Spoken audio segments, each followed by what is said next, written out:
Un sport ultra violent et controversé. Un mélange de plusieurs techniques de combat, du judo à la boxe thaï, en passant par la boxe anglaise et la lutte. Vas-y, t'inquiète. Mais quand les choses sérieuses commencent, tu le mets ici, son enthousiasme redescend d'un cran. Quand on me demande les casques, c'est là que... C'est la seule chose qui m'inquiète, c'est les blessures. Des blessures qui, comme dans tous les sports de combat, peuvent être graves. Notamment en raison de la violence et la répétition des coups portés à la tête, synonyme parfois de chaos, c'est-à-dire de commotion cérébrale. Le docteur Mignot est médecin spécialisé dans les sports de combat. Il le confirme, la pratique du MMA comporte bien des risques. Et vous allez le voir sur le ralenti. Hein. Là, il est KO. On a une première commotion. Là, on en a une deuxième. Et là, un coup, deux coups, trois coups. Et à chaque fois, il y a le contre-coup derrière avec le sol. Et ça peut être très vulnérant pour le cerveau. L'arbitre intervient vite, mais c'est difficile d'intervenir dans l'instant. Ça, c'est une situation dangereuse parce qu'on a quelqu'un d'inconscient qui se fait encore frapper. Aujourd'hui, les instances internationales en charge de la discipline travaillent pour faire en sorte de ne plus voir ce genre de situation. Pas de pivot. Contrairement aux idées reçues, tous les coups ne sont pas permis au MMA. Les combattants doivent respecter une soixantaine de règles.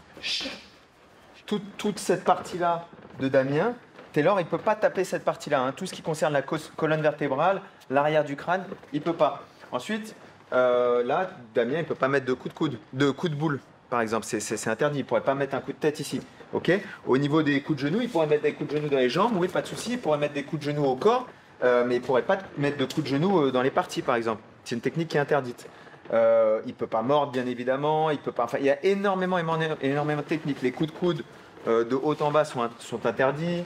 Pour faire de cette discipline un sport populaire, il faut avant tout séduire les plus jeunes. On va défoncer tout maintenant, allez. C'est ici, dans l'une des rares salles de Paris consacrées exclusivement au MMA, que s'entraînent 2 fois par semaine Anya et Islam. Après quelques médailles glanées en natation, pour la jeune fille, le MMA est un nouveau défi. Mon objectif, c'est de réussir et devenir un peu championne. Si on y croit, on peut. Il ne faut jamais abandonner. Pour ce sport très intense, il faut une condition physique irréprochable. Alors même chez les 10-15 ans, chaque entraînement débute par des pompes et du gainage. Ok, on se met 2 par 2, touche épaule. Nouveauté cette année, le cours est complet. À tel point que Samir, l'entraîneur, ne sait plus où donner de la tête. Le petit déplacement aussi. Les chiffres au niveau des ados, c'est à une centaine. Ça a triplé.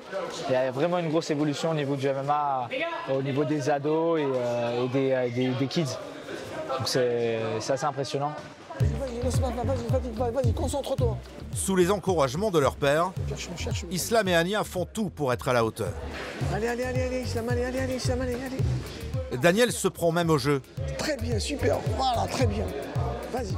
Apparu en 1993 aux États-Unis dans sa version grand spectacle, il est pratiqué dans le monde entier.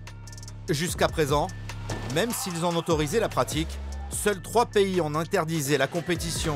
La Norvège, la Thaïlande et la France. Sa légalisation devrait permettre aux 50 000 pratiquants français d'être enfin reconnus et de sortir de l'ombre.